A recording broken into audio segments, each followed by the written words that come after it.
Tinokuchingamidzai pa chikamu chino chechirongwa shoko raMwari nezviri kuitika mudzinyika chatinopiwa namufudzi Chris Oyakilome. Toda kutenda Mwari nokuda kwekunge tine chirongwa ichochi. Muchirongwa ichi mufudzi Chris anenge achitidzidzisa shoko raMwari uye achitibatsira kunzwisisa zvinhu zviri kuitika munyika ino. Chino chikamu chechigumi, svondo rekutanga, zuva rekutanga rechirongwa ichi. Regai tinzwe zvatiri kudzidziswa namufudzi Chris pazuva ranhasi. Mwari vakuropafadzei.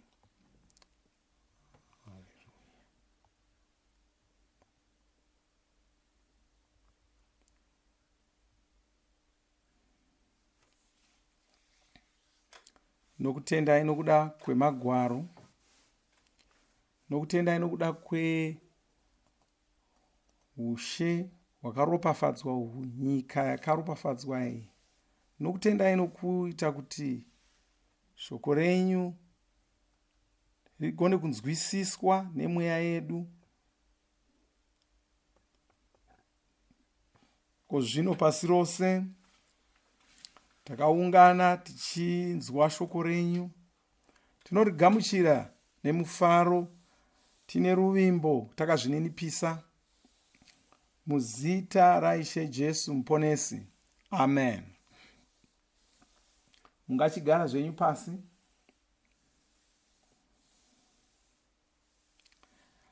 Ndoda kuchingamidzai kuchirongwa chanhasi. Tiri pachikamu chegumi, svondo rekutanga. Izvozvo zvinoshamisa chose kuti tafamba kudaro. Ndakasifunga kakawanda chiti hatina kuronga kuita minamato iyi. Mwari ndivo vakaronga kuti tiite zvidzidzo zvese izvi zvine minamato yese iyoyi. Asi tinotenda Mwari chose. Saka nhasi ndo zuva rekutanga. Musvondo rino tiringoita mazuva matatu chete, nhasi, mangwana nechishanu.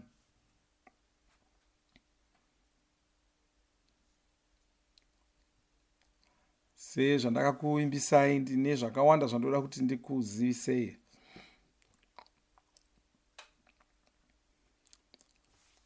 Ndoda kuti ndikubatsirei kunzwisisa zvinhu zvatichange tichitaura pamazuva matatu iwayaya, nokuti zvakakosha kuti tizive, tichibatsirwa neshoko raMwari, tizive zvatinotarisirwa kuita, tinzwisise zvinhu zvatinofanira kuita muzvinhu zvatinosangana nazvo munyika muno, kuti chii chatofanira kuita patinosangana nezvinhu zvatinoona munyika muno. Muona dzimwe nguva vanhu vanotaura vachiti tinongonamatawo hedu, tiri kungonamata. Matauriro avanenge vachiita iwayayo anenge achingoita sekuti kungonamata hakusi kuti vane zvakawanda zvavanotarisira, kungonamatawo kuti kuda zvichashanda. Asi Bhaibheri hariti dzidzisi kungonamata tichingotarisirawo kuti kuda zvichashanda. Hongu, kuva netariro kwakanaka, asi mushe hwaMwari, nyika inotongwa naMwari, kana tichinamata hatisi kungodemba kuti deno zvanaka. Chinotoita kuti tinamate inyaya yokuti tine tariro yokuti tapedza kunamata kudaro zvinotogadzirisika. Saka paunenge uchinamata hausi munhu ari kungoshuvira kuti, hausi munhu ari kungotarisira kuti kuda zvingaita kuda kana zvaramba wazvo. Aiwa, tiri kutoziva kuti tiri kutogadzirisa zvinhu. Mwari havambodi kuti tinge tisina tariro, tinge tisingagoni kugadzirisa zvinhu zvatosangana nazvo. Mwari havadi izvozvo. Munoona, ndichidzidza shoko raMwari nokunzwisisa kwandakapiwa naMwari, kunzwisisa magwaro nekunzwisisa shoko rawo roruponeso kwandinoita, ndichidzidziswa sokudzidziswa kwandakaitwa naMweya Mutsvene, ndonzwisisa kuti munamato chinhu chinoshanda. Munamato kunotova kutogadzirisa zvinhu. Kana unamata ndo paunenge wakutogadzirisa zvinhu ipapo. Dzimwe nguva vanotaura vachiti hatingagodi tongotonamata. Asi kana munamato uri wega waunawo wakatokwana, asi ndokunge uchiziva kuti unofanira kunamata sei. Jesu vanga vakasiyana navamwe vanhu vose. Vanga vakasiyana nevanhu vainamata venguva yavo.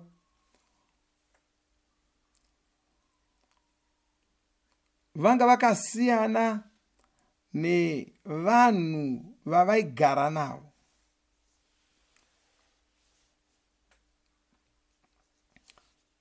Vadzidzi vaJesu vakaita nguva vachiona zvaiitwa naJesu. Rimwe zuva Bhaibheri roti kwanza vakauya kuna Jesu vakati, tenzi tidzisei kunamata. Vadzidzi ava vanga vari vaJudha, vanga vajaira zvokunamata, vanga vakura vachingonamata, vagara vachingonamata. Upenyu hwavo hwaingova hwokugara vari muimba yaMwari. Saka kuti muJudha azoti kuno mumwe munhu ndidzidzise kunamata, zvinoshamisa izvozvo. Chii chakaita kuti vaone sokuti vane zvavaifanira kudzidza pakunamata? Ivo vadzidzi ava vaingonamata setsika, vachinamata kakawanda pazuva. Vaitofanira kunge vachinamata, vainamata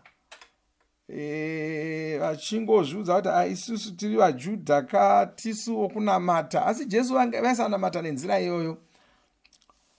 Pavakazoona Jesu vakanamata, vakaona kuti Jesu vainamata vachiwana zvavainamatira zvacho. Mashoko aJesu anga ane simba. Pane zvinhu zvaitoitika Jesu pavaitaura. Jesu pavainamata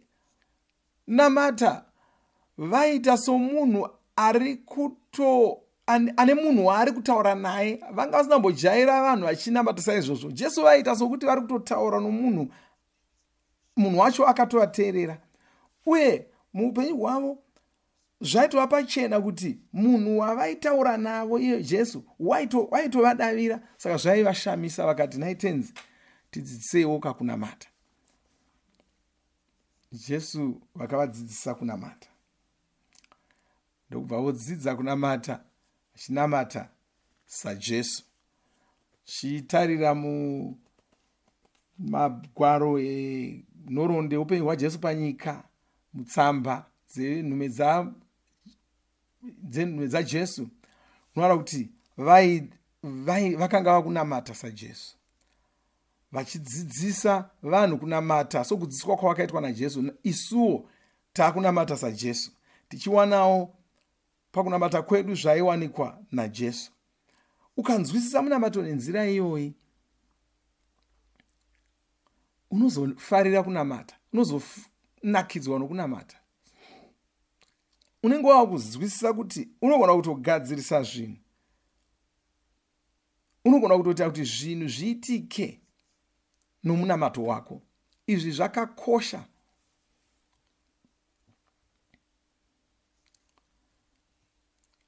Pazuva rokupedzisira muchirongwa chino, svondo rapfuura, chachiri chikamu chepfumbamwe, svondo rechinomwe, ndine zvandakanga ndiri kudzidzisai. Ndoda kuti nditangire pandakasiyira ipapo, ndichikubatsirai kuti munzwisise kwatiri kuda kuenda. Nokuti unofanira kuziva kuti unogona kugadzirisa zvinhu muguta rako, mudunhu rako, munyika yako, mumhuri yako, mumabasa ako, mune zvinhu zvaunoita nomumari dzako.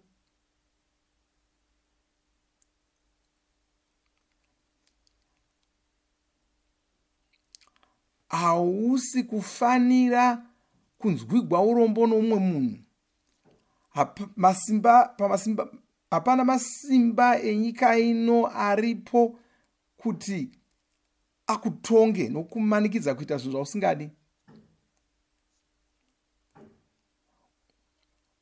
Togona kutaura saizvozvo munhu unoti ko sei tichitaura tichidaro. Inyaya yekuti unofanira kunzwisisa shoko raMwari zvakakwana. Ini ndogona kutaura kudai kwete nokuti kutaura kunonakidza kwete. Ndinotaura sezvizvi nokuda kweshoko raMwari. Shoko raMwari iri rakashandura mafungiro angu namavonero angu. Ndine manzwisisiro andakuita. Manzwisisiro aya akamira pashoko raMwari. Handina mamwe mafungiro andinogona kuita. Handina mamwe mafungiro andichagona kuita. Ndangofunga zvinowirirana neshoko raMwari.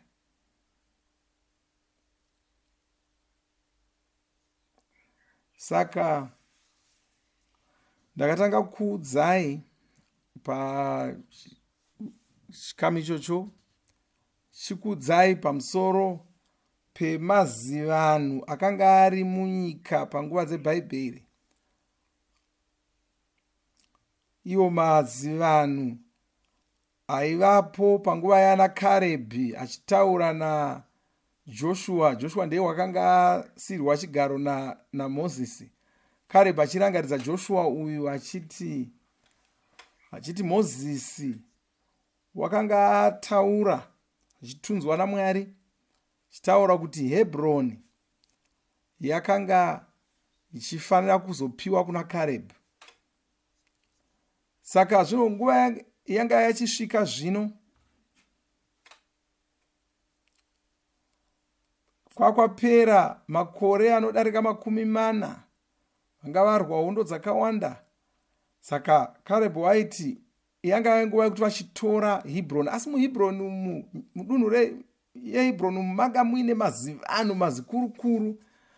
Karebhi angadei akangoti muHebhuroni hamuchaiti, muna mazivano akakurisa, ndipei imwe nyika isiri Hebhuroni. Kuda ndokwandinganogara hangu nemhuri yangu. Asi Karebhi wanga akasiyana navamwe vanhu vose. Utorangarira kuti pavakambove vatumwa kunoshora nyika yeKanani, iye naJoshua paakadzoka vakataura zvakasiyana nevamwe vakanga vaenda navo. Zvikanzi vakanga vane mweya wakasiyana nevamwe vese. Vakanga vaine mweya yaivimba naMwari. Saka ukaenda kuna Joshua chitsauko 14,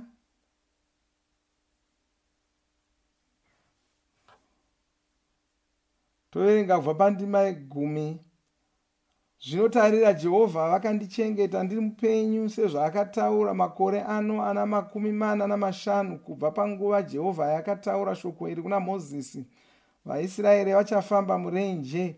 Zvinotarira nhasi ndava nemakore ana 75. Kunyange zvakadaro nanhasi ndichine simba sezvandakanga ndakaita nomusi wandakatumwa naMozisi. Haleluya, haleluya. Kwaenda ana makore 75 asi ndachakangosimba sezvandaiva ndichine makore 40. Izvo zvinoshamisa chose.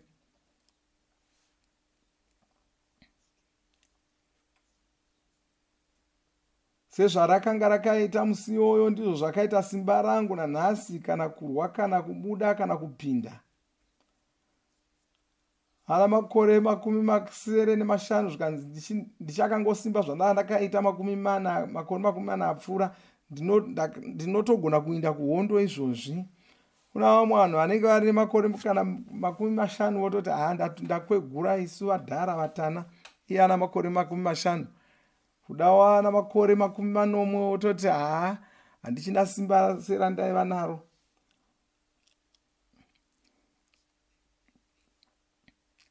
Nemhaka yekuti vanhu ava vanenge vakanyanya kujairira zvinoitika munyika namafungiro munyika, vasi kurangarira kuti vakashanduka rudzi nokuti vamuna muponesi. Unogona kunge wava nenguva yakareba wava mukristu, asi wakangopedza nguva yakawandisa uchingotaura navanhu vasiri muna muponesi Jesu, uchingotaura navanhu vasinganzwisisi zvinhu zvemweya, vachiri vacheche pamweya, kana kuti uchingogara uri paTV uchingoverenga mapepanhau nezvimwe zvinhu zvisiri shoko raMwari, kana kuti kuda unogona kunge uri kudzidza yako bhaibheri asi uchiridzidza usingarinzwisisi, usingarioni nenzira kwayo.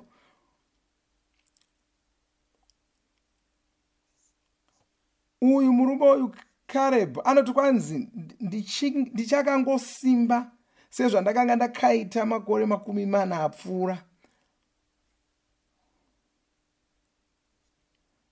Wakaziva sei kuti ndo zvaanga akasimba kudaro? Kana wakasimba unoziva sei kuti uchakasimba saizvozvo? Unoziva sei kuti mapfupa ako haasati asakara? Unoziva sei? Nokuti hauaone, hauanzwi kuti uzive kuti asakara here kana kuti haana kusakara. Hauzivi kuti kana ukamanikidza anovhunika here kana kuti haavhuniki, hauzivi izvozvo.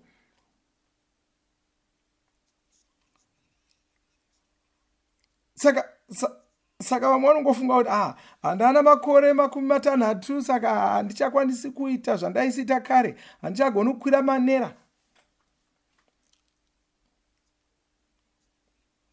Inyaya yekuti vanhu ivavo vanenge vakadzidziswa zvinhu zvisizvo, havana kudzidziswa nomazvo, havana kurerwa nokukura nomazvo, vakakura vane mafungiro asiwo.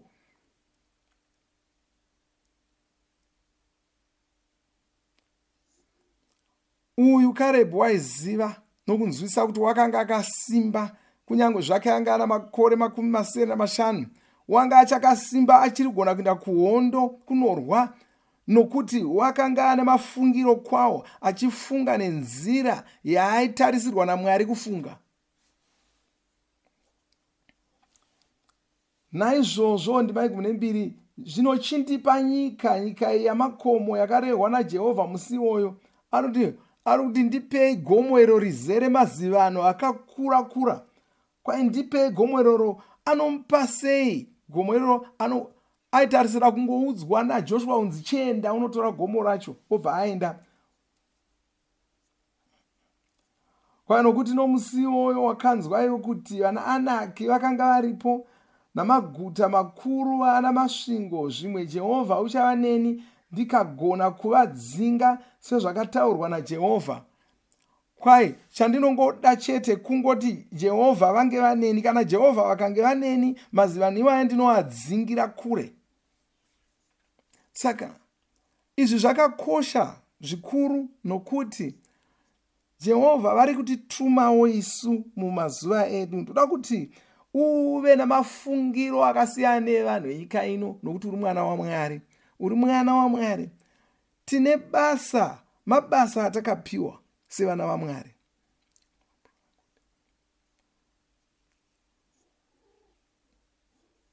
Rega ndikubatsirei kunzwisisa zvinhu. Zvitora mushoko raMwari munzwisise. Makore akawanda apfuura, makore akawanda chose apfuura, vatungamiriri madzimambo aivako nguva iyoyo, madzimambo akanga ariko mazuva iwayo.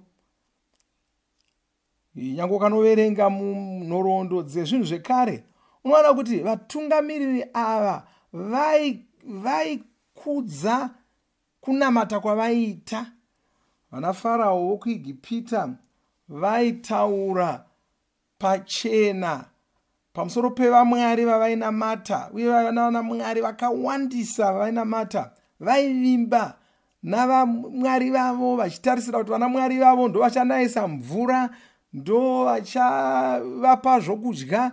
Vainamata zuva, vainamata mwedzi, vainamata zvakawanda wanda. Vanga vane vamwari vakasiyana siyana. Madzimambo edzinyika vaivaka zviumbwa vachivakira vana mwari vavo ivavo. Waiwana mumaguta avo, mumizinda yavo, waiwana zviumbwa izvo zviripo, vachitumidza maguta mazita avamwari vavo. Panguva iyoyo zvazvisina basa kuti munhu anomukurumbira zvakadii kana kuti ane mari zvakadii, waisasiyana namwari wake waainamata. Vamwari vaainamata vanga vakamukoshera zvikuru, ndo vaaikoshesa kudarika zvimwe zvinhu zvose. Asi Israeri yakazouya. Israeri iyi chachingori chinyika chidoko doko. Mwari wacho wainamatwa neIsraeri wanga asingatoonekwi, uye Israeri yanga isina zviumbwa. Asi Israeri yainamata kuna mwari ava, ichitaura kuna mwari ava, mwari ava vachivatumira mashoko avo nevavoni. Mwari wavo wanga asingaonekwi, asi muzita ramwari ivavo vakakurira dzinyika dzaiva navanhu vakawanda, dzaiva navamwari vakawanda. Shoko raivuya rakaunzwa neIsraeri ranga rakasiyana nemamwe mashoko ose. Israeri aingwana mwari mumwe chete, mwari wacho asingatomboonekwi, asi ari mwari chaiye chaiye. Dzimwe nyika dzose dzaiva navamwari vakawanda, asi nyika idzi hadzina kugona kukurira Israeri. Nguva yega yadzaikurira Israeri ndonge Israeri yatora vamwari vedzimwe nyika nezviumbwa zvedzimwe nyika, ndo paikurirwa Israeri poga ipapo.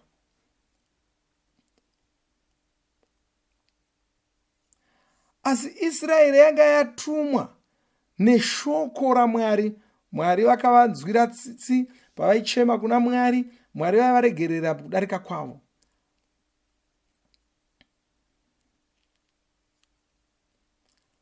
Varegererwa kudaro vodzokera munzira dzaMwari burikidza naIsraeri. Saka Mwari vakabva vashandisa Israeri kutiunzira muponesi. Muponesi uyu vakauya vaine shoko kubva kuna Mwari.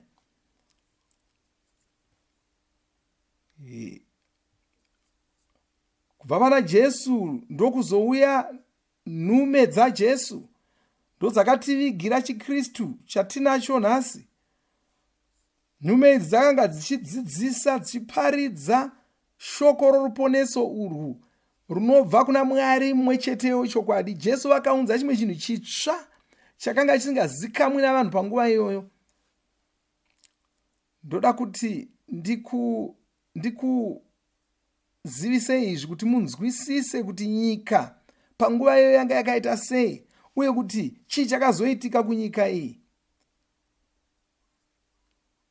uye kuti nhasi chii chaitika kunyika nhasi, uye kuti nyika iri kuenda kupi tichibva pano. Saka ngatidzokerei kumashure. Tinde kuna Deuteronomy yemakumi matatu nembiri.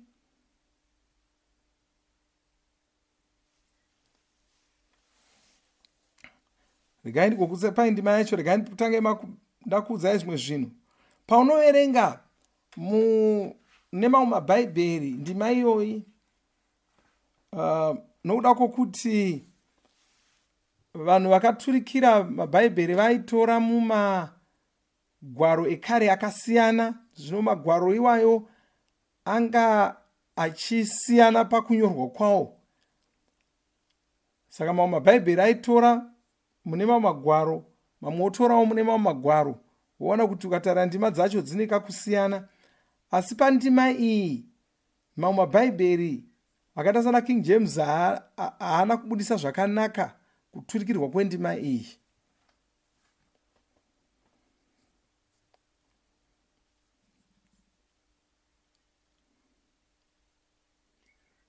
Saka pandima iyoyi yatiri kuda kuverenga, pane mamwe mabhaibheri anonyatsoibudisa zvakanaka, ndo atoda kuti tishandise iwayo.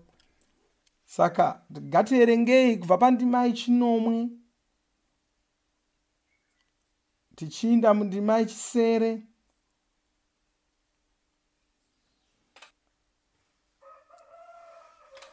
Kwai rangarira mazuva ekare, funga makore amarudzi mazhinji, bvunza baba vako ndivo vachakuratidza, navatana vako ndivo vachakuudza.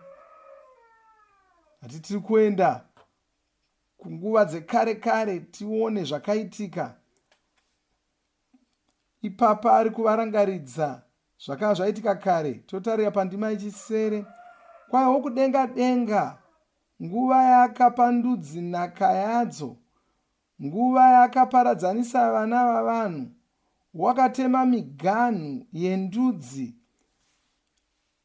zvichienderana nouwandu hwevanakomana vaMwari. Mamwe mabhaibheri anoti kwanzi wakatema miganhu yendudzi achirangarira kuwanda kwevana vaIsraeri. Handizvo zvainoreva ndima iyi. Yakanzi zvichienderana nouwandu hwevanakomana vaMwari. Pose panonzi vanakomana vaMwari musungano yekare, vanenge vachitaurwa ipapo havasi vanhu, ingirozi, kwete vana vaIsraeri kana kuti vanhuwo zvavo. Vanenge vachitaurwa ipapapa ingirozi.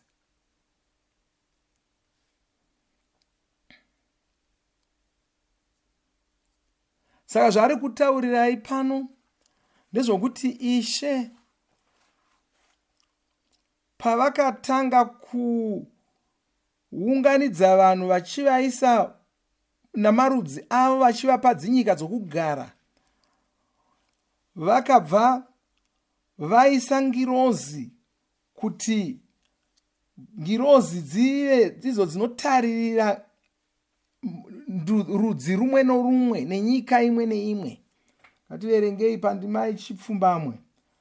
Kwaino asi mugove waJehovha ndiwo vanhu vake, Jakobho ndiyo nhaka yake yakayerwa. Saka kwanzi dzimwe ndudzi dzose imwe neimwe yaipiwa ngirozi yayo, asi Jakobho anova Israeri, ivo Jehovha ndivo vakanga vachitaririra nyika iyoyo vomene. Vakaronga kuti ndivo vanochatarisira nyika iyoyo vomene. Ukazoverenga mberi uchazowana kuti vane ngirozi yavakazotsvaka, ngirozi yaishanda naMwari pachavo, ndo yaitaririra Israeri. Ngirozi iyoyo ndiyo ngirozi Michael, anova mukuru wengirozi. Saka ngirozi idzi dzakanga dziri kutaririra marudzi, ndo dzakanga dzine simba rokutonga nyika idzodzo nemarudzi iwayo. Tiverenge imwe ndima tigotarira dzimwe ndima dziri pamberi. Kwayo wakamuwana munyika yesango, murenje risina chinhu rinotyisa, wakamukomberedza nokumutarira nokumuchengeta semboni yeziso rake. Mwari vakachengetedza Israeri, ndo zvatiri kutaurirwa. Toenda pandima ye19.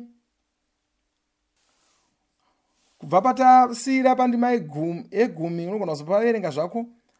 Kubva pandima ye10 kusvika pandima ye13 tinorondedzerwa kupandukira Mwari kwakaita Israeri vakatadzira Mwari asi vakatadza sei? Ndo zvatakuudzwa pandima 19 kwaye vakabayira mweya yakaipa yakanga isiri Mwari. Vatsva vakanga vachangomuka, zvakanga zvisingadyiwi namadzibaba enyu. Ari kuvarangaridza zvikanzi, endai munobvunza madzibaba enyu. Madzibaba enyu anotoziva nyaya iyi, kuti vakatanga kunamata maMwari vainamatwa nevanhu vedzimwe nyika, nokuti vanhu vedzimwe nyika idzi, ngirozi dzakanga dzichivatarisira dzakapandukirawo Mwari. Ngirozi idzodzo ndo dzakazotukwa naMwari dzikaraswa. Ndidzo dziya ngirozi dzinotsanangurwa neBhaibheri chinzi dzakasvika dzotora madzimai pakati pavanhu dzikaita vana navo. Dzanga dzapiwa basa rokutaririra ndudzi idzodzo nenyika idzodzo, asi idzo ndokubva dzoshanduka dzopanduka ndokutanga kutora vasikana mudzinyika idzodzo vachiita vana navo. Unogona kuzviverengera muna Genesi 3. Ndo pakazozvarwa mazivano iwayo atiri kuona kuHebhuroni. Saka ngirozi idzodzo dzakanga dzambopiwa basa rokutaririra marudzi evanhu, dzikasiya basa iroro rokutarira marudzi evanhu. Bhaibheri rotiudza kuti ngirozi idzodzo dzakasungwa, dzichakasungwa nazvino. Dzakamirira kuzotongwa nokurangwa.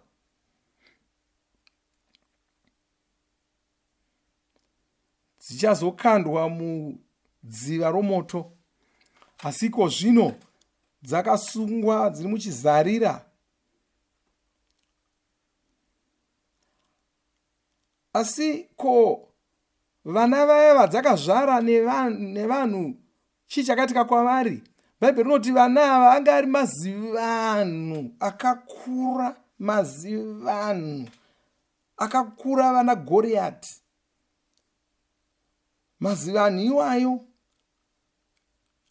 akatangawo kuzvarana, achizvarana mudzinyika idzodzi, achizvarana achiwanda, zvokuti pakasarira pasisa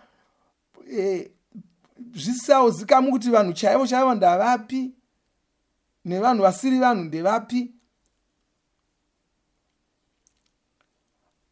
Asi pose paifa mazivano aya, mweya yawo, nemhaka yokuti mweya yawo yakanga isiri ngirozi, uye mweya yawo iyo yakanga isiri vanhu,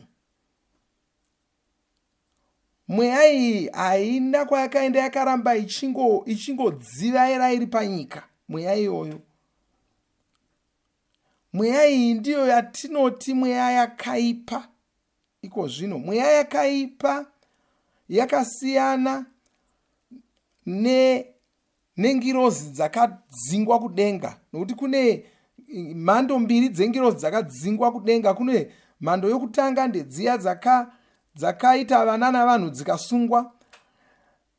Imwe mhando yedzakadzingwa ndedziya dzakadzingwa pamwe chete naSatani pavakapandukira Mwari. Saka kune ngirozi dzakapanduka naSatani dzikadzingwa, koya ngirozi dzakazopiwa basa rokutarira ndudzi dzikapanduka. Ndo ngirozi dzakadzingwa idzodzo. Saka ngirozi idzodzo dzakadzingwa kudenga nemweya yakaipai ndo inoda kupindira muupenyu hwavanhu, muzvinhu zvenyika ino. Asi mweya yetsvina, dzimwe ngirozi idzi dzine miviri yadzo yepamweya, asi mweya yetsvina haina, mweya yakaipa haina miviri. Nokudaro mweya yakaipa ndosaka ichifarira kuda kupinda muvanhu. Inoda kupinda nokuti haina muviri wokushandisa. Mweya yakaipa iyi haina miviri yepamweya. Mweya inotoonekwa yakashama, seisina kupfeka. Kana ukaverenga muna tsamba yechipiri kuvaKorinde Ndikuverengerei. Moenda kutsamba ichi piri kuvakorinde chitsauko 5 ndima kutanga, nokuti tinoziva kuti kana imba yedu yenyika, tabhenakeri yedu ichiputswa, tine chakavakwa chinobva kuna Mwari, imba isina kuvakwa nemaoko, isingaperi iri kudenga, nekuti tinogomera mairi tichishuva kuti tifukidzwe neimba yedu inobva kudenga, kuti kana takafukidzwa hedu hatingawanikwi tisina chatakafuka. Uri pano panyika une muviri wenyama waunawo, ndo imba yako yaunayo. Asi kana wabuda mumuviri uno wenyama, unofanira kupinda mune mumwe muviri wekudenga. Kana ukasapinda muviri wekudenga, unowanikwa uri munhu wakashama. Ndo zvakaita mweya yetsvina.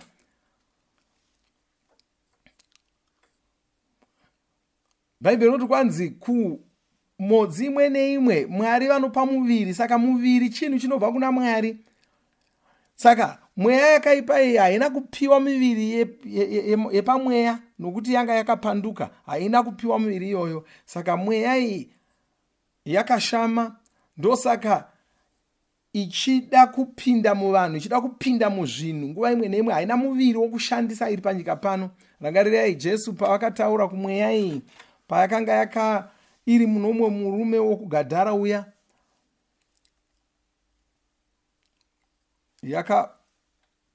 mweya yakakumbira Jesu zvikanzi kana mati dzinga, titenderei tipinde munguruve, nekuti yaisada kunge isina muviri wokushandisa. Yaifanira kutsvaka mumwe muviri. Yabuda mumunhu, yaifanira kutsvaka pamwe pokupinda. Saka Jesu vakaitendera mweyayo ikanopinda muboka renguruve. Nguruve dziya hadzina kugona kugara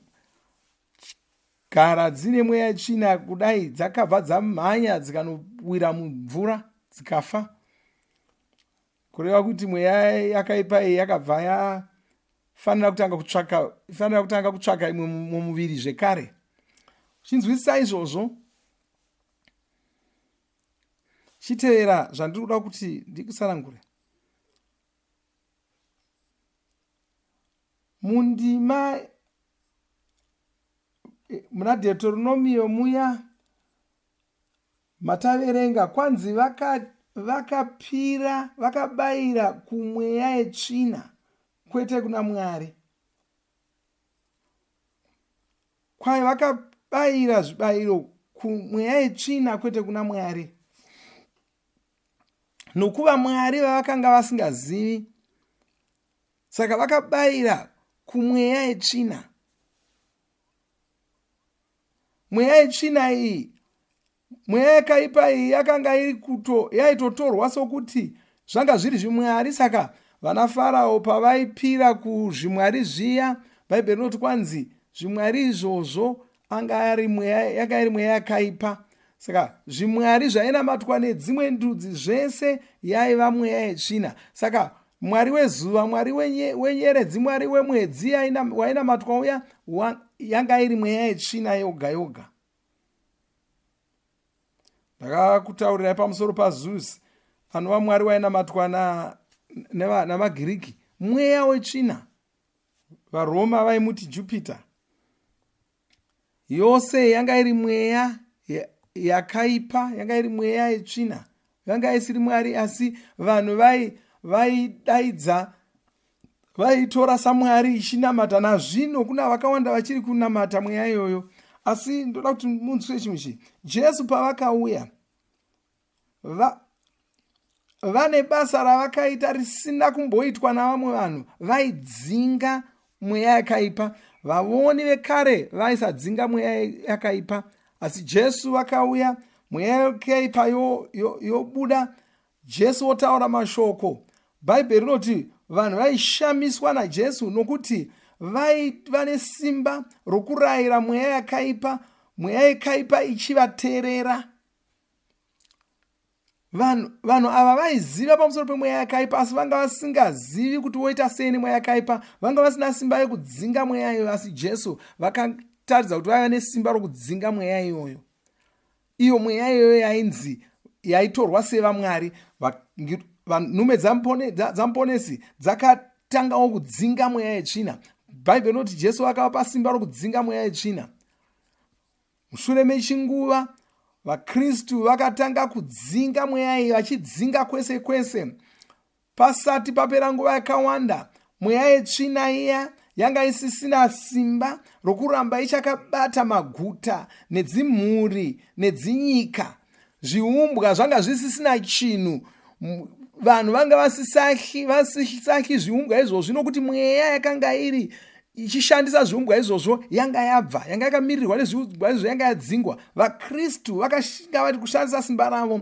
Bhaibheri rinotaura kuti muzinda waKesari maiva nevaKristu. VaKristu vavaite chi? Vaidzinga mweya yakaipa. Vakadzinga mweya yakaipa kubva mumuzinda waKesari.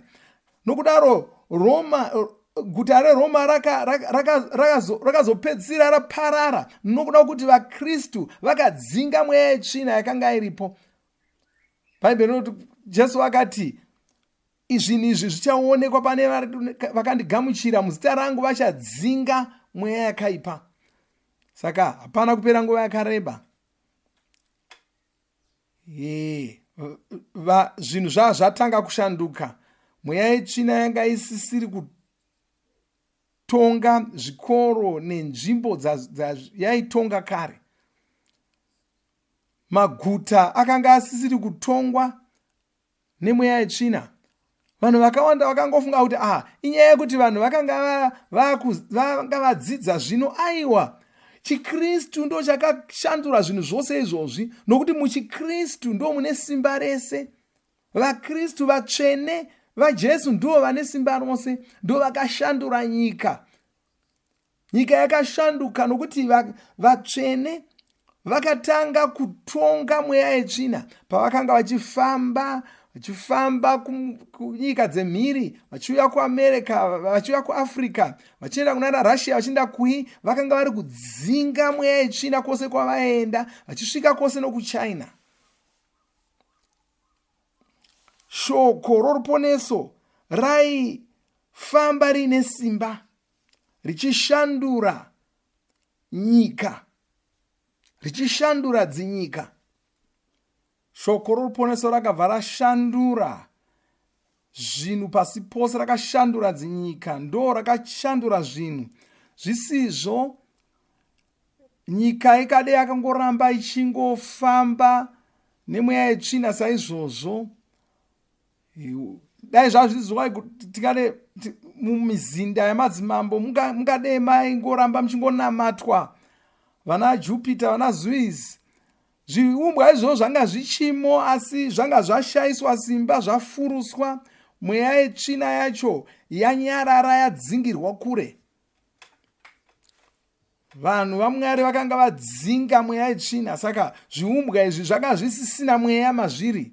Malebo sonta kapala driga malisate rabo de jonta. Zvanga zvanguva zviumbwa zvisina chinhu. Hongu vaidana havo kumamwari vavo ivavo, asi mweya yetsvina yacho yaisauya. Saka chii chakazoitika? Chii chiri kuitika iko zvino? Ndoda kuudzai kuti chii chiri kuitika, nokuti zvinhu zvakazoshanduka. Mukufamba kwenguva zvinhu zvakashanduka. Ndoda kuverengerai zvinotaurwa neBhaibheri. Matiyo 12.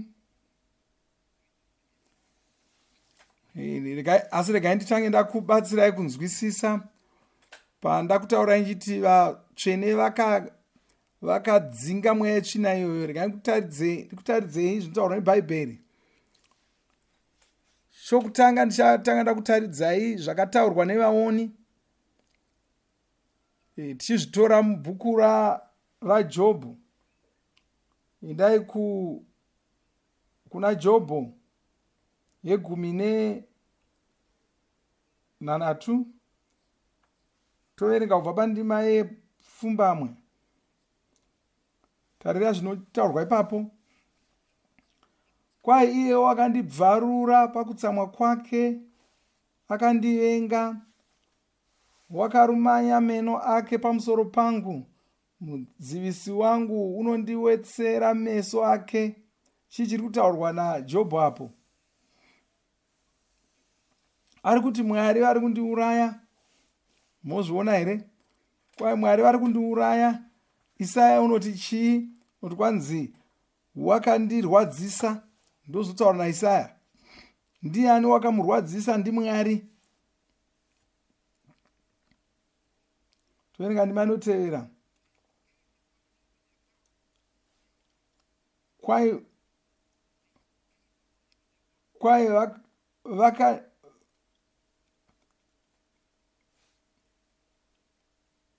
mudzivi wangu unondiwetsera meso ake. Jobho ari kutaura somuoni pano. Kwai vakandishamisira miromo yavo, vakandirova padama, vachindituka. Kwai vakarova mufudzi weIsraeri, vakamurova pachifuva. Vanoungana kuzorwa neni. Mweya yakaipa iri kutaurwa iyi. Mwari unondiisa kuna vasakarurama, unondikanda pamaoko avakaipa. Ndozviya zvaitaurwa naJesu, Eroi Eroi rama sabakatani. Mwari wangu, mandisiyireiko?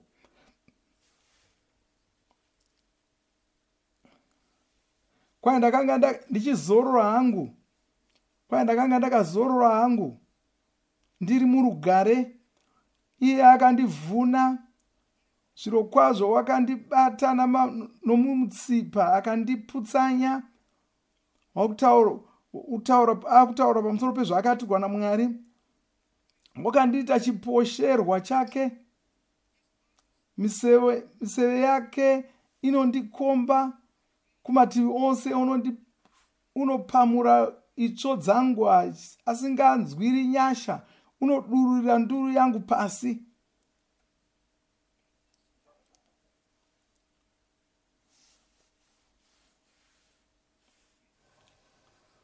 Ndirazokuverengerai nyaya imwe cheteyo iyi muna Mapsarema. Asi Jobho wakanyora mashoko ake Mapsarema asati anyorwa. Unondikoromora nokukoromora. Unomanyira kwandiri semhare. Chienda kuna Mapisarema ye22.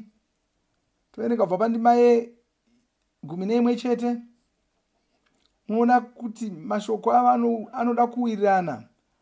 Regai kuva kure neni, nokuti njodzi iri pedyo, nokuti hapana ungandibatsira.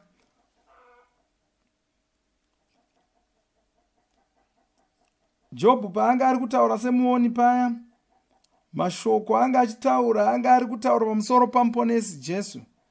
Munyoro Mapisarema unotaurawo somuoni pano, achitaura zvimwe chete izvozvo, achiti musagarira kure neni, njodzi iri pedo neni, nokuti hapana ungandibatsira. Kwai njodzi iri pedo, hapana angandibatsira, vanhu vese vandisiya. Ngatirambe chiverenga. Hando zhinji dzakandikomba, hando dzine simba dzeBhashani dzakandipoteredza, imweya yesvina.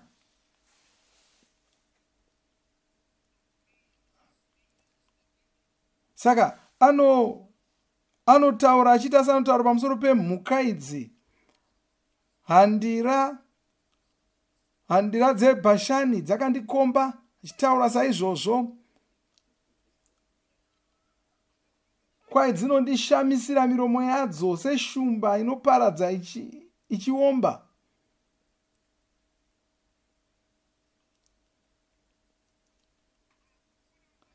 Ndakadururwa semvura. Ndozvataona kuna Jobho. Mapfupa angu ose akagodogoka. ndo zvatinoona Jesu vakaita vari pamuchinjikwa, vakarembera ipapo, mapfupa avo asisina simba, vakabayirwa zvipikiri izvozvo.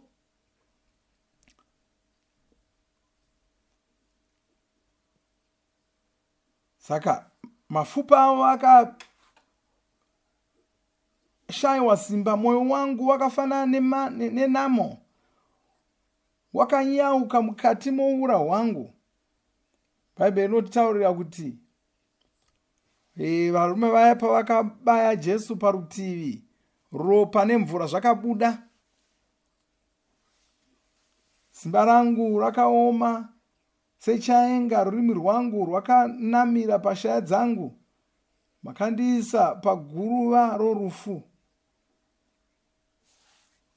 Nokuti imbwa, wakutaura zvapamusoro peimwe mhuka, taona handira, taona shumba, iko zvinoda kutaura pamusoro pembwa. Nokuti imbwa dzakandikomberedza, ungano yavanoita zvakaipa yakandipoteredza, vakabvora maoko angu namakumbo angu. Ndakuudzai, pamuchinjikwa pari kutaurwa apa.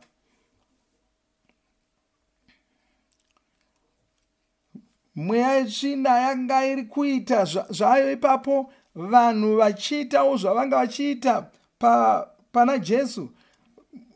Mweya yetsvina ichishandisa vanhu kuita zvese izvozvi. Ndo zvaakataura Jesu achiti inguva yerima. Kwai ndingaverenga mapfupa angu onse, vanonditarira nokundinanganidza.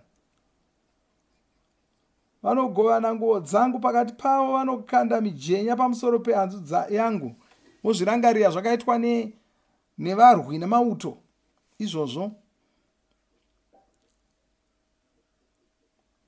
Maigumi nepfumbamwe.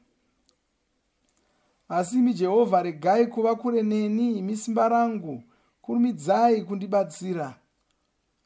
Rwirai mweya wangu pamunondo, mudikanwa wangu pasimba rembwa. Apa vaisafanira kunyora vachiti mudikanwa, havana kuturikira zvakanaka upenyu hurutaurwa.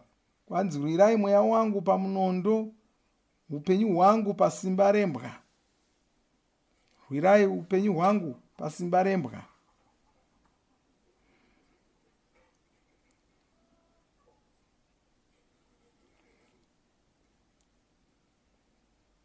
Saka pavanga tutaura pamusoro poupenyu, mabhaibheri anyatsozvibudisa zvakanaka kuti upenyu hwangu.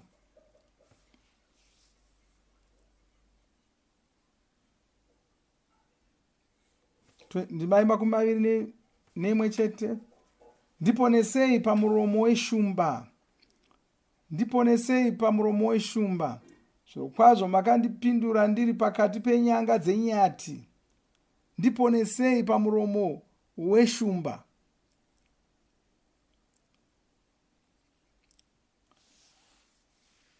Chiregai ndiinde nemi kusungano itsva. Muone Pauro anotaura pamusoro pechinhu ichochi. Munorangarira here kuti shumba ichi, kwai garai musina kudhakwa, makangwarira, nokuti muvengi wenyu Satani anoita seshumba inoomba, achifamba-famba achitsvaka wokumedza. Saka unoti ndiponesei kubva muromo weshumba. Satani ndiyo shumba yacho iyoyi. Asi anomuponesa sei? Anomuponesa sei kubva kumuromo weshumba? Regai tiinde kuna Dhanieri ye3. Kwai Mwari vangu vakatuma ngirozi yavo ikavhara muromo weshumba. Ndokuponeswa kwakaitwa kubva pamuromo weshumba. Saka Mwari achitaura nomweya wavo, vachitaura izvo vakaenda kuna vaHebheru. VaHebheru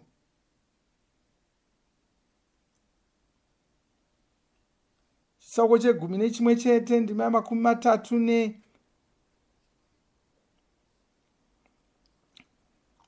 kwai ndichati chiko nokuti handingawani nguva yekutaura pamusoro paGidheoni, Samsoni, Bharaki, Jefta, Dhavhidhi, Samueri nevaoni avo vakakunda ushe nokutendeka kwavo, vakaita zvakarurama, vakapiwa zvipikirwa, vakadzivira miromo yeshumba. Haleluya! Vakavhara miromo yeshumba. Dhavhidhi, Dhanieri vakatuma ngirozi yavo kunovhara muromo weshumba. Kwai nokuvimba naMwari vakakurira dzinyika, vakaita zvakarurama, vakawana zvipikirwa, vakavhara miromo yeshumba.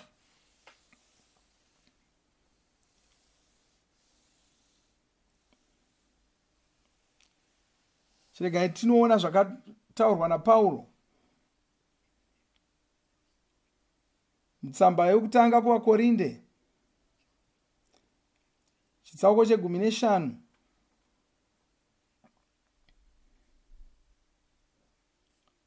Toverenga ndima yamakumi matatu nembiri.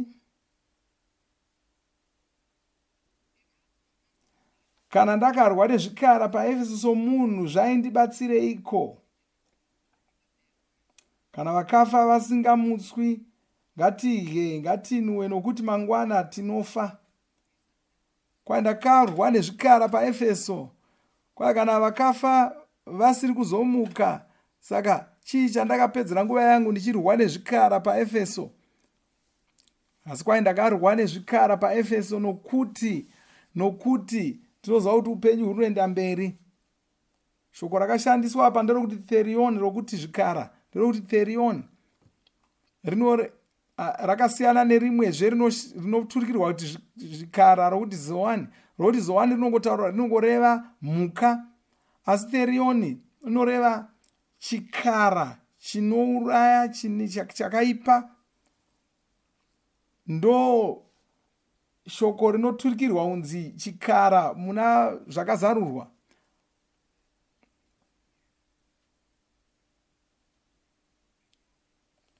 Wakarwa nezvikara paEfeso. Haleluya! Nenzira imwe chete iyoyo Jesu vakasangana nemweya iyi ichishandisa vanhu. Rangarirai ndakuverengerai muchinamato wedu wakapfuura.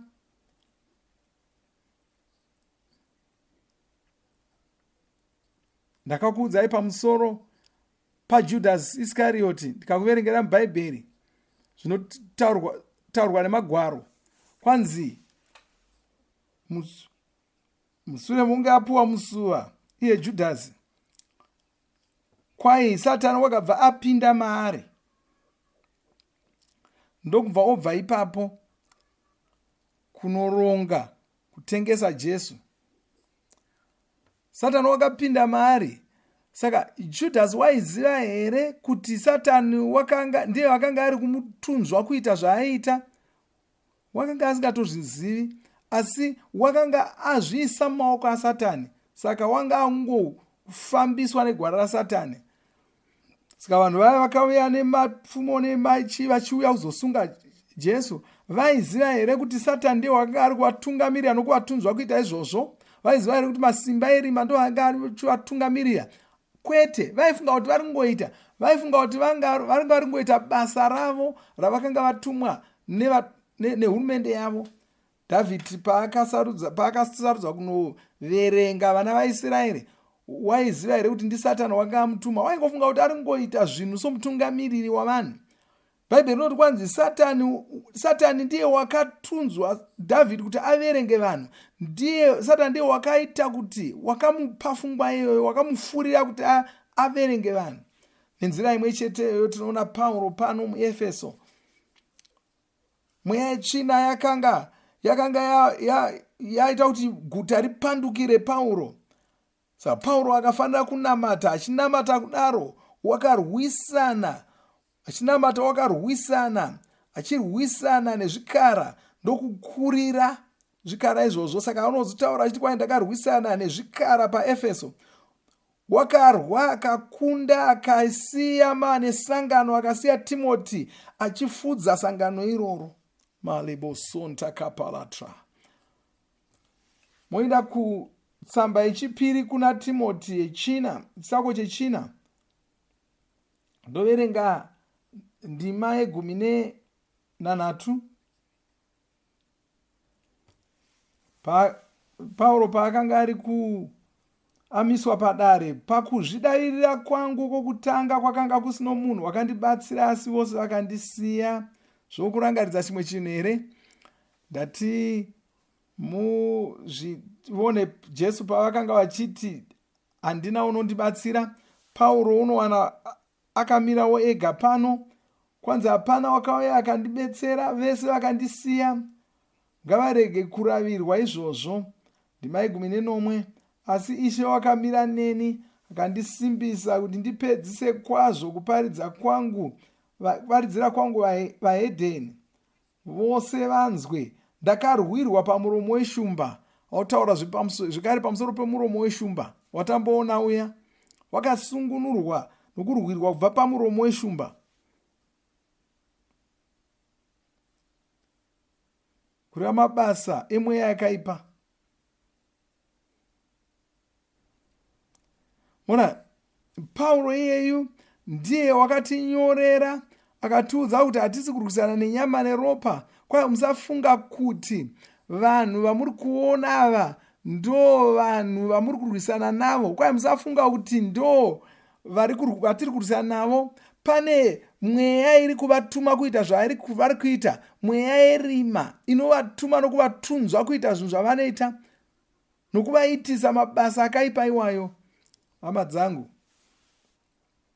simba roga rinokurira mweya iyoyo, simba roga rinokurira mweya iyoyo izita raMuponesi Jesu. Ndo simba roga rinokurira. Tinotenda Mwari, simba iroro tinaro, tinofanira kurishandisa. Unofanira kurishandisa simba iroro mhuri yako. Usarega mweya yetsvina ichitungamirira zvinhu mumhuri yako.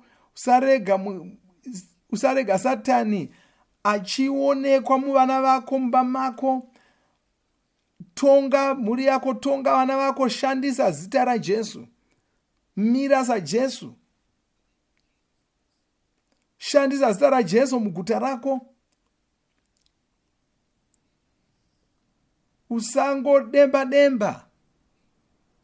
Kudemba hakuna zvakunogadzirisa. Mira saJesu, shandisa zita raJesu. Ita zvimwe zvinhu nokuti uri kufunga kuti tiringonamata. Aiwa, unamata minamato inoshanda. Shandisa zita raJesu. Shandisa zita raJesu. Unofanira kushandisa zita raJesu. Ndosaka ndiri kudzidzisa izvi. Nokuti Mwari vanoda kuti tiite basa ravakatituma. Vanoda kuti tive isu tiri kutonga, tichitonga mhuri dzedu, maguta edu, munyika dzedu. Tofanira kunge tiri kutungamirira zvinhu munzvimbo dzose idzodzo. Unofanira kugadzirisa zvinhu munzvimbo idzodzo. Pane zvakawanda zvaunokwanisa kuita semunhu. Shandisa zvinhu zvaunazvo. Handisi kuti usaita zvinhu izvozvo, zviite.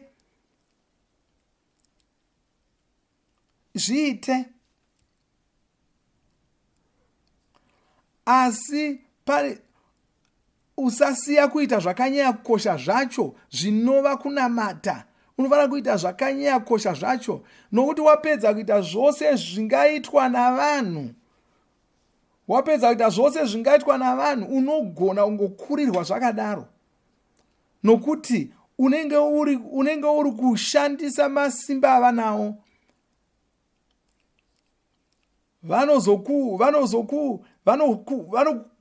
vanozokukurira kana ukashandisa masimba avanawo.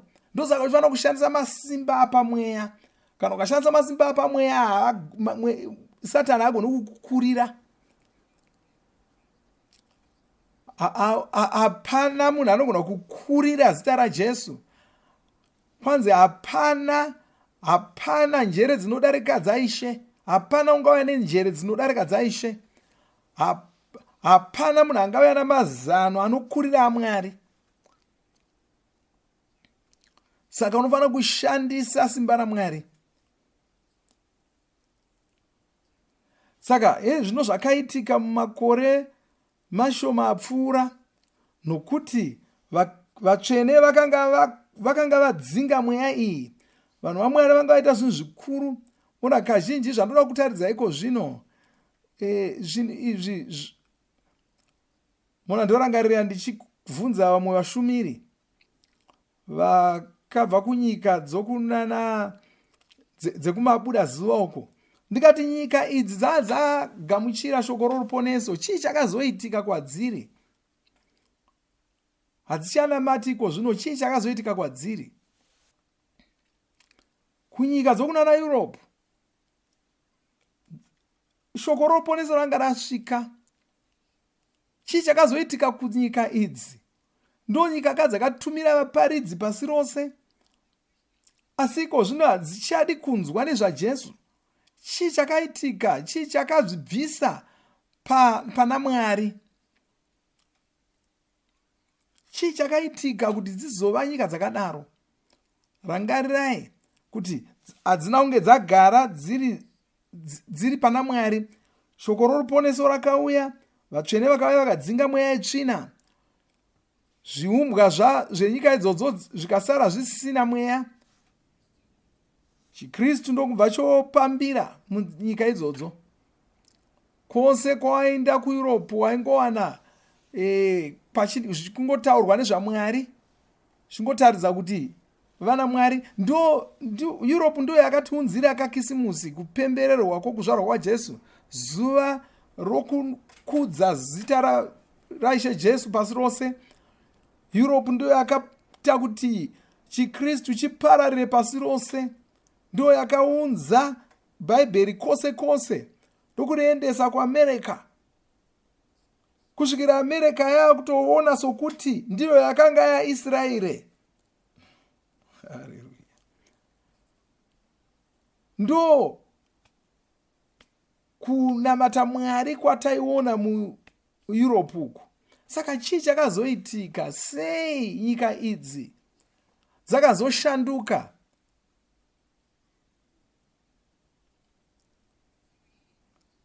Munguva shoma shoma dzikava zvadzava iko zvino. Ngakutaridzei muBhaibheri. Matiyo 12.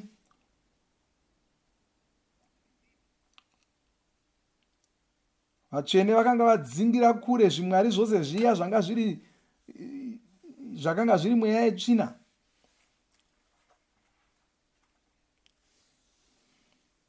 Matiyo chitsauko 12 ndokuverengerai kubva pandima 43. Nzwai mashoko aJesu. Zvino kana mweya wetsvina wabuda kumunhu, unopota panzvimbo dzisina mvura uchitsvaka zororo uchirishayiwa. Zvino unoti, ndichadzokera kumba kwangu kwandakabuda, asi uchisvika unobva unoiwana isina chiro, yakatsvairwa, yakanatswa. Zvino unoenda ndokutora mimwe mweya minomwe inopfuura nekuipa, ndokupinda ndokugaramo. Kupedzisira kwomunhu uyu kwakaipa kupfuura kutanga kwake. Zvichaita saizvozvo norudzi urwu rwakaipa. Mazviona here zviri kutaurwapo? Saka Jesu anoti, variti handisi kungotaura pamusoro pomunhu, ndiri kutaura pamusoro pemarudzi, ndiri kutaura pamusoro pevanhu vakawanda.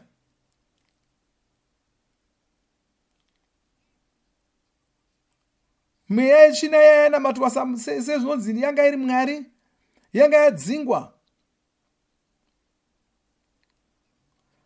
Asi mweya iyi yanga yakatarira, yakamirira nguva. Yatarira, yakatanga kuona kuti masangano avatsvene akanga achipo hawo, asi akanga asina mweya wechiKristu. Akapedzera yangonamata setsika, masangano yanga angonamata setsika. Zvivakwa zvanga zvichipo zvokunamatira, asi mweya mutsvene papasisina, mweya waMwari papasisina. Saka mweya yakaipa iyo yakatarira ikaona kuti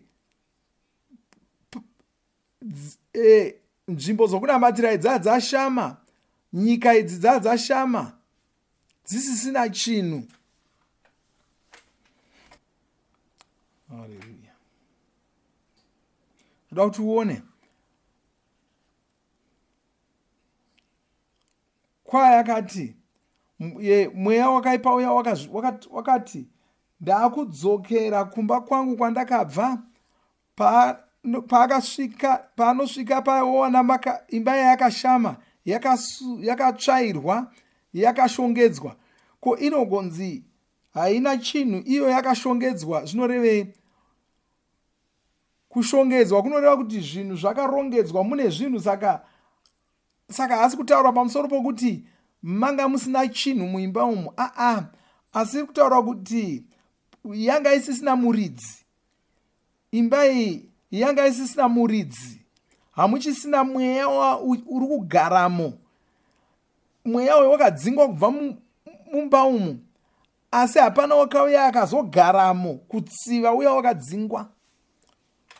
Kasvika mumba, woti mune munhu here? Zvazvinofanana nazvo. Woti muno munhu here? Wana hamuna kana munhu. Ndo zviri kutaurwa izvi. Unobva wati yakashama, hauri kuti hamuna midziyo irimo, uri kureva kuti hamuna vanhu imomo mumba imomo. Saka unoti makashama. Ndo zvinotaurwa pano. Vanhu vanofanira kunge vari mumba umo havamo. Saka mweya wakaipa uyu unodzoka. Woti hamuchina munhu, hamuna munhu, hapana wakauya akanditsiva. Waifanira kunge arimo, hamo, indakadzingwa hangu, asi hapana wakauya akanditsiva. Saka mweya uyu unobva woenda wonotora imwe mweya minomwe yakaipa kumudarika, wouya wozogara mumba muya. Wogara, wopinda, wogara mumba imomo, wogara yova imba yavo. Kwanzi magumo emunhu iyeye akashata kudarika matangira aita. Kwai ndo zvichaitika kumarudzi aya, ndo zvakaitikawo kumaguta iwaya akanga adzingwa mweya yetsvina. Vanga vari kuvakawo dzimba dzokunamatira, asi mamusina mweya waMwari. Vanhu vaisiti kana vakagamuchira Jesu vainamatirwa vogamuchira mweya mutsvene. Ndo zvatinoona pana Pauro muna mabasa egumi nepfumbamwe. Pauro wakasangana nevanhu paEfeso, ndokuvabvunza zvikanzi makagamuchira mweya mutsvene here? Nokuti havafaniri kusiyiwa vakashama. Munhu achiponeswa anofanira kupuwa mweya mutsvene, anofanira kugamuchira mweya mutsvene, haafaniri kusara akashama. Asi vanhu ava vakanga vachingoita chiKristu chisina mweya, saka mweya yetsvina yakadzoka kudzinyika idzodzo. Zvimwari zviya zvazvambodzingwa zvakadzokazve.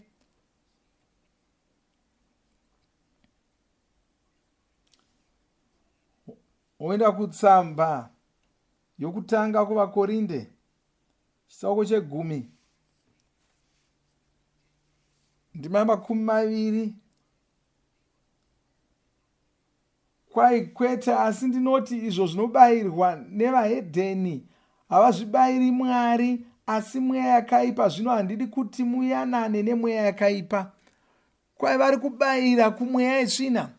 Kwai zvibayiro zviya zvanga zvisiri kuitwa kuna Mwari, zvanga zviri kuitwa kumweya yakaipa. Ndikuverengerai imwe mapisarema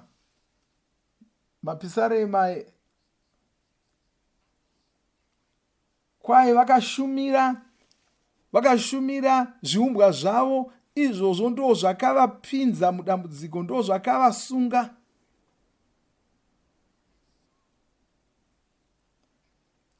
Kwaye vakabayira vana vavo, vanasikana vavo nevanakomana vavo kumweya yetsvina.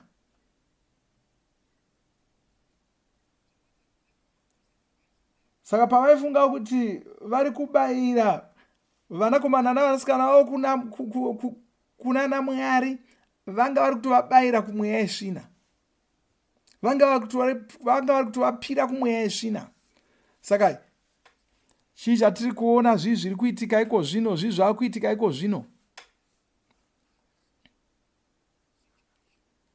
zviri kuitika nokuti munoona kana vanhu vari murima vachitsvaka kunzwisisa zviri kuitika, unogona kunyatsoona kuti vanhu ava vari kungopumbuzika. Ndikuverengerei, toenda kuna Mabasa ye14 kubva pandima ye10. Papari paRistira, guta rainzi Ristira mudunhu reLakonia. Pauro anga ari kuparidza ikoko, kaita murume wakanga ari chirema. Bhaibheri rinoti Pauro achiparidza kudaro, murume uyu Pauro akaona kuti murume uyu wakanga achivimba naMwari kuti aponeswe. Saka Pauro wakamudanidzira nenzwi guru akati, simuka, netsoka dzako yakasimuka. Kwaye vanhu pavakaona zvanga zvaitwa naPauro vakatanga kudanidzira mumutauro wavo, vakati, vaMwari vaburuka kwatiri vakaita savanhu. Kwaye vaMwari ndo zvavakanga vajaira izvi. Kwaye vaMwari vauya vatishanyira, vaburukira kwatiri vakaita sevanhu.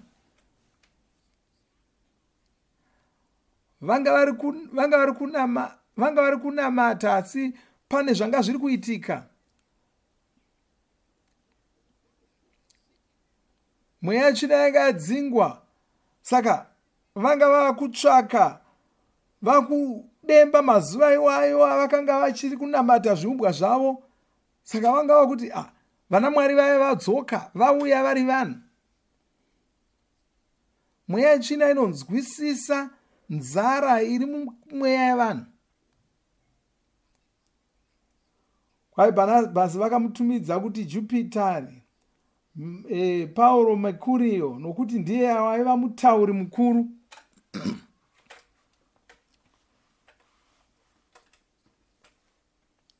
Mercurio uyu ndiye unotaura akamiririra vaMwari. Saka kwaye Pauro ndiye ari kutaura akamiririra vaMwari. VaGiriki vaimuti Hemisi.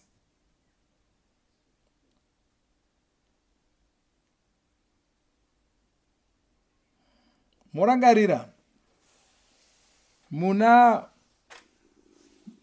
Mabasa chitsauko cha29, mushure mokunge chikepe chana Pauro chafa vari paMerita, Pauro achiunganidza huni vachida kudziya moto, nyoka ikabuda chikara, kabuda moto, ndobva yoruma Pauro ndokubatirira paruoko rwake. Hatindei kuna Mabasa ikoko. Toona kuverenga kubva pandima ye3. Kwazvino Pauro wakati aunganidza svinga reutsotso akabvisa pamoto, kukabuda nyoka nokudziya ikanamatira paruoko rwake.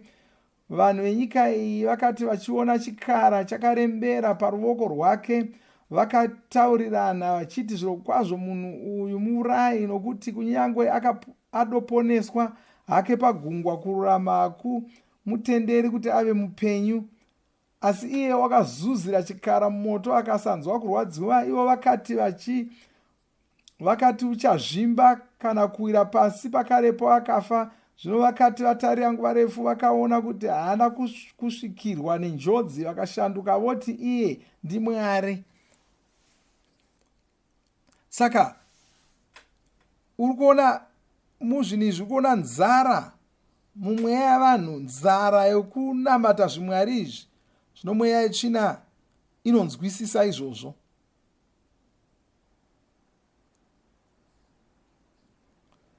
Zvino mweya yetsvina iyi yakawanda tiri kuiona ichidzoka kumaguta, nokuti iri kuona kuti hapana uripo, hapachisina chinhu, maguta ashama. Saka taakufanira kuita zvatinofanira kuita. Tofanira kuita zvatinozikanwirwa, zvatakatumwa kuzoita. Tisu vanounza mweya mutsvene munzvimbo, tisu tinounza mweya mutsvene munzvimbo. Bhaibheri rinoti kwanzi kubva mumatumbu enu muchabuda nzizi dzemvura inoraramisa zvinhu. Bhaibheri rinoti kwanzi nzizi dziri kutaurwa idzi ndimweya mutsvene.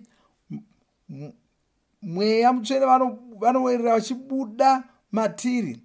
Saka durura mweya mutsvene, unodurura namashoko akaunotaura, uchitaura kuguta rako, kunyika yako, usaregera kutaura. Vafudzi, itai izvozvo pamunosangana musi wesvondo, paminamato enyu.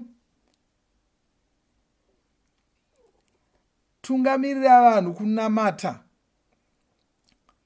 chinyengeterera dunhu renyu, guta renyu, nyika yenyu. Inyengetererei. Durura mweya mutsvene paguta rako. Wapedza kudaro wodzinga mweya yetsvina, mweya yakaipa. Jesu vakatirayira kuti tidzinge mweya yetsvina. Unofanira kuziva mweya yakaipa iri kushanda muguta rako, mudunhu rako, munyika yako. Wodzinga mweya iyoyo. Taura kwairi uchiirayira kuti iende, wakamira saJesu. Zvinhu zvinozoshanduka, zvinozonaka, zvinhu zvinozogadzirisika. Usaregera kuita izvozvo. Satani anoda kuti tifunge kuti hatina zvatiri kuita neminamato yedu. Anoda kuti titarire divirisiro. Anoda kuti tifunge kuti hapana zviri kuitika, kuti tiregere kuramba tichinamata. Saizvo tifunge kuti hazvisi kushanda. Zviri kushanda, zviri kushanda. Dzinga mweya yetsvina, dzinga mweya yakaipa, mweya inonyengera vanhu, inoita kuti vanhu vagamuchire nhema, inovhiringa vanhu, mweya inonyengera vatungamiriri vedzinyika, vatungamiriri venzvimbo. Ranga raenda kuudzai kuti Dhavhidhi wakanyengerwa. Bhaibheri rinoti kwai Satani ndiye wakamunyengera, akamunyengera kuti averenge uwandu hwevana vaIsraeri. Kuda muguta, munyika mako munogona kunge muine mutemo usina kunaka. Asi vanhu vanongogumira pakutsamwira vatungamiriri. Asi vatungamiriri ava vane uri kuvatunza kuita izvozvo. Munhu iyeye unovatunza kuita izvozvo. Tine simba rokumukurira, nokuti munhu iyeye mweya wakaipa. Tine simba rokumukurira. Kana tikagadzirisa izvozvo, tikagona kudzinga mweya iyoyo, tinofanira kuidzinga. Tiri kudzinga hwitaku idzodzo. Mweya yetsvina iyi, mweya yakaipa iyi, yakabuda pahwitaku idzodzo. Mweya yehwitaku idzodzo yevazivaniwayo. Saka tiri kuadzinga sokudzingwa kwakaitwa naKarebhu. Isu nhasi tiri kuidzingawo. Tora ndo Hebhroni yako iyoyi. Torawo Hebhroni yako sezvakaita Karebhi. Tora Hebhroni yako. Inogona kunge yakazara mazivano makuru, asi dzinga mweya iyoyo. Imwe mweya yacho yakadzoka yakushanda mumasangano nomumakambani. Unofanira kunzwisisa kuti panguva yekare mweya iyi yaiva neushe hwayaitonga, asi ko zvino ingasava neushe hwainotonga. Ingasanotonga ushe hwekuAsiria kana hweEgipita kana hwei,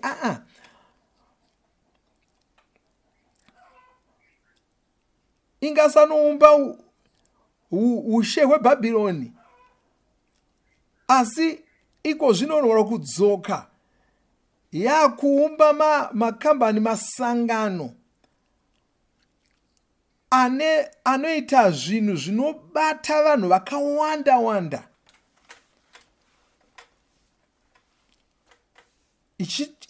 ichivaparadza vanhu ivavo.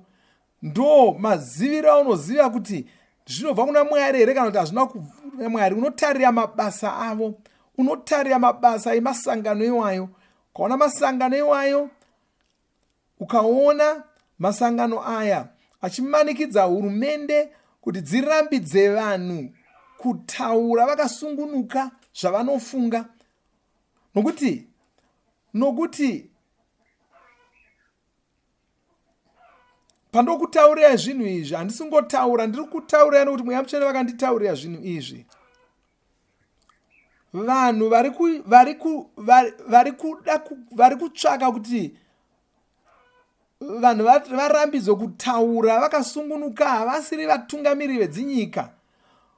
Masangano makuru ari kuita zvinhu zvakashata panyika, asingadi kufumurwa, asingadi kuti zvinhu zvaari kuita zvakashata zvizikamwe.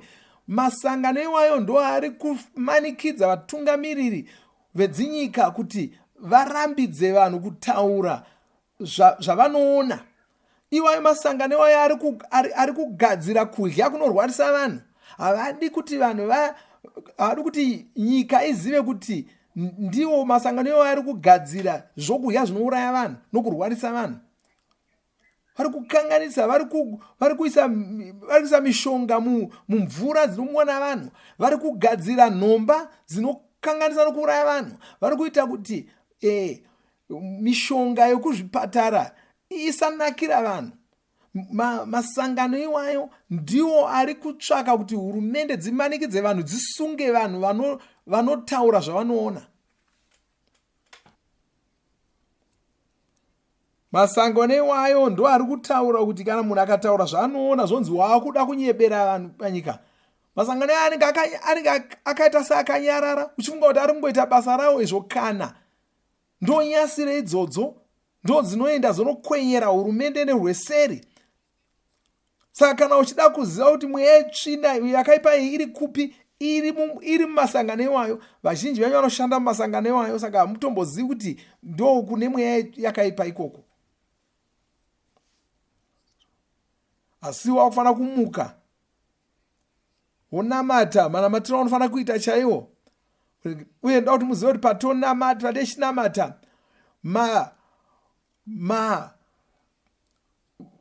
masangano iwaya akaipa ari kuzoparadzwa. Murangarire mashoko angu, anoparadzwa ese. Tinoshandisa simba ratinaro.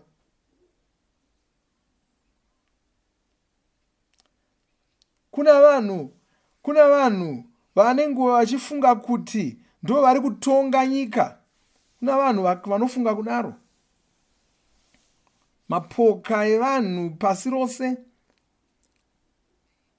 vanofunga kuti ndo vanotonga nyika.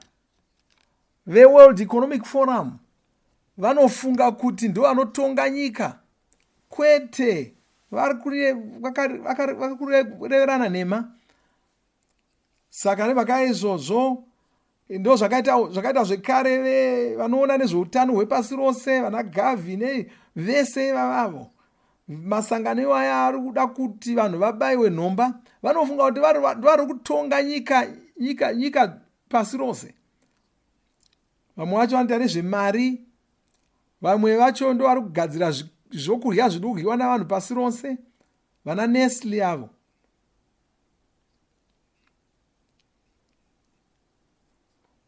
Vanofunga kuti ndo vari kutonga nyika ino. Saka kuna vanhu vakavanda mumasangano iwayo vanga vari kutonga nokuronga zvinoitika panyika kwenguva refu. Saka nemhaka yekuti vane nguva vachiita izvozvo, vanofunga kuti vanogona kungoita zvose zvavanoda panyika pano. Ndo vanotunza hurumende dzinyika kuita zvadzinoita. Asi izvozvozvo kwete, ndezvakare, zvapera, zvaguma izvozvo. Vanga vane simba iroro havo kwechinguva, asi havachisina simba iroro. Havachisina simba iroro. Havachisina simba iroro. Terera. Rega ndikuverengere ndima. Enda kutsamba yokutanga yaJohani.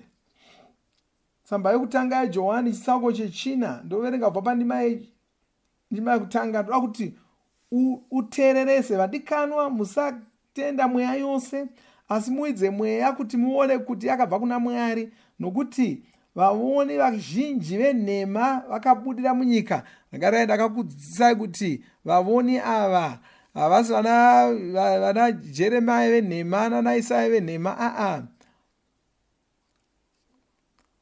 Kuti vatsvene pavakanga vadzingira kure vamwari venhema ava, pakatanga kuuya kwakazotanga kuuya vavoni ava vakadzoka vakuita sokuti ndo vachenjeri.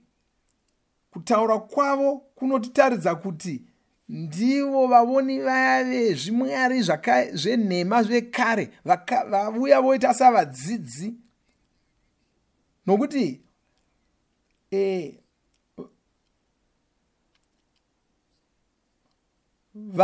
vavoni ndo vaisitungamirira vachiporesa. Asi toona munyika vadzidzi ndo vakuda kuuya vachiita izvozvo zvino. Rangarirai Elimasi. Kwai ndizvo zvamunoziva nazvo mweya waMwari, mweya mumwe nomumwe unopupura kuti Jesu muponesi vakauya munyama ndo vaMwari.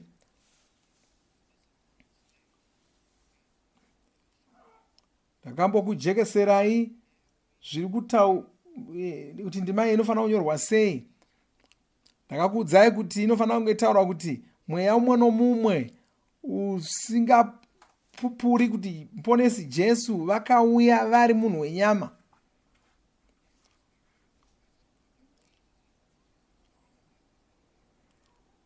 Kwai mweya usingapupuri kuti Jesu vakauya vari munhu wenyama hausi mweya waMwari. Kwai mweya uyu ndo mweya wamuponesi wenhema wamakaudzwa kuti ari kuuya. Mweya uyu unotori munyika iko zvino. Kwai mweya wamuponesi wenhema unotova munyika kutaura kwatiri kuita.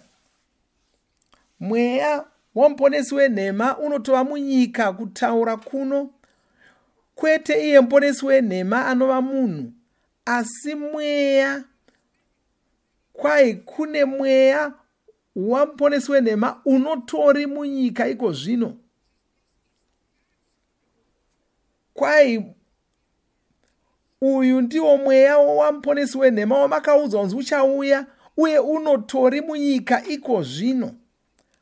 Saka ari kutaura pamusoro pemweya, ane mweya wari kutaura pamusoro pawo. Mutarira ndima inotevera. Kwai vana vadoko, imi muri vaMwari, makavakunda. Vamakakunda vacho ndivanani? Makakunda vavoni venhema ivavo, ivo vachenjeri ivavo vanowanikwa munyika, vapararira munyika yose, vakuwanikwa kunzvimbo dzakawanda. Haleluya. Havachawanikwi kwese kwese, vakuwanikwa nzvimbo shoma. Kwai imi makavakunda nokuti ari mamuri ndiye mukuru.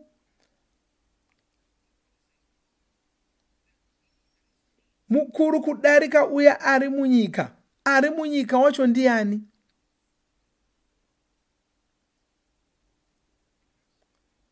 ndiwo mweya wamuponesi wenhema. Saka kwanza ari matiri mukuru kudarika mweya wamuponesi wenhema uri munyika.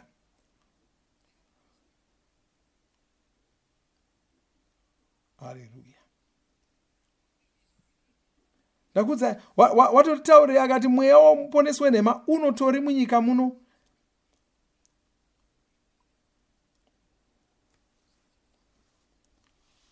Saka watiri kunzi tiri mukuru kwaari mweya wamuponesi wenhema haasingotaura pamusoro pasatani chete. Nemhaka zvakakosha izvozvo, zvakakosha. Rikairi kudza nemhakei munyika muno wakatotitaurira muna bhaibheri. Shoko raMwari haripesani. Kana tiri munyika muno chete tine simba rinodarika ramweya wamuponesi wenhema. Mweya uyu haugoni kutonga zvinhu munyika muno tirimo, nokuti ari matiri ndiye mukuru. Mukuru wacho ndiye anogara matiri. Saka mweya wamuponesi wenhema haagoni kunge achitungamirira zvinhu. Takamukurira uye takakurira vavoni vake. Izvi zvakakosha.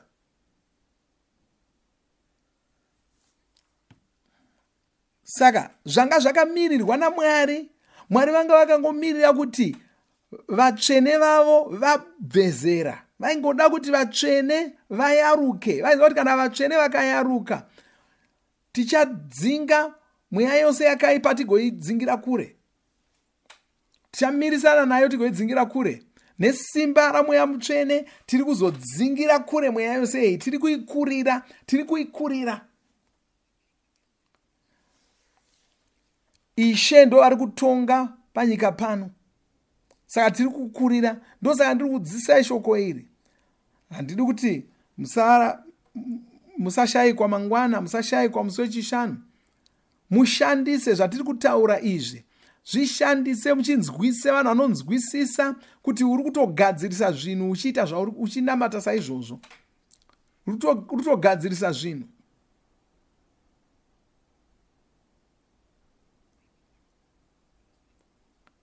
Tiri kuwisira pasi masimba ushe hwohwo hwanga huchiparadza nyika. Wakaunza nzara kunyika dzakawanda, wakaparadza nyika dzakawanda. Chiparadza ufumi hwenyika dzakawanda. Chiparadza dzidzo munyika idzodzo. Saka iko zvinoda kuti mushandise simba zita raJesu. Ndoda kuti namata iko zvino. Nyengeterera guta rako, nyengeterera nyika yako, uchitaura kumweya yesvina.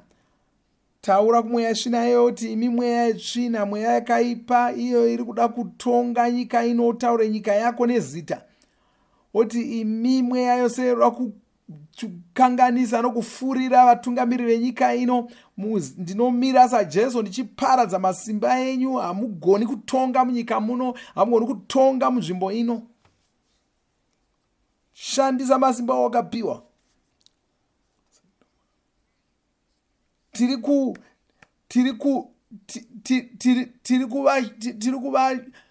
kuvashungurudza mumweya. Namata saizvozvo munamato wokukumbirira. Saka ungonamati kamwe, unonamata uchiramba uchingonamata. Saka tiri kunamata iko zvino saizvozvo. Mangwana tichanamata saizvozvo tichishungurudza mweya yerima. Nokuti kune vanhu vanoda kuchengeta mweya yoyo, asi tinoti kwete, ngaibve. Dzinga mweya yoyo ibve munzvimbo yaunogara.